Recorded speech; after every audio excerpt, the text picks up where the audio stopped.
Today we're memorizing Proverbs 8:33. We're also going to look at what wisdom is and how you can get it. Let's get started. Hi friends, I'm Miss Nancy Ruth. And I'm Mr. Roger. We want to see kids living for Jesus. This is part of Bible Drill Red Cycle. For more information, check out the description below. Proverbs 8:33. Listen to instruction and be wise.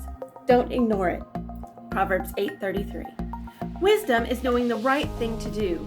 And then the next step is, of course, to do it. You can get wisdom in many ways. One is through the school of hard knocks.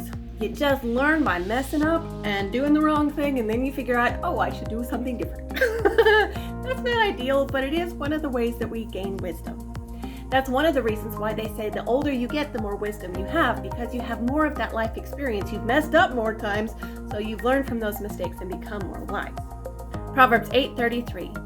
Listen to instruction and be wise. Don't ignore it. Proverbs 8:33.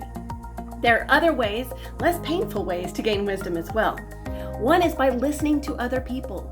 Listen to the experiences and the testimonies of other people and learn from their mistakes so that you don't have to make the same ones. Proverbs 8:33.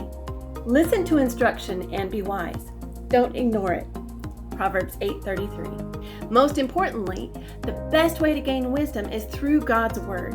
He tells us what is the right thing to do so that we can do it. He tells us what is wisdom. That's what this verse is talking about. If you want some practical wisdom in the Bible, it's all throughout there, but I suggest you start with the book of Proverbs. You can learn more in this playlist.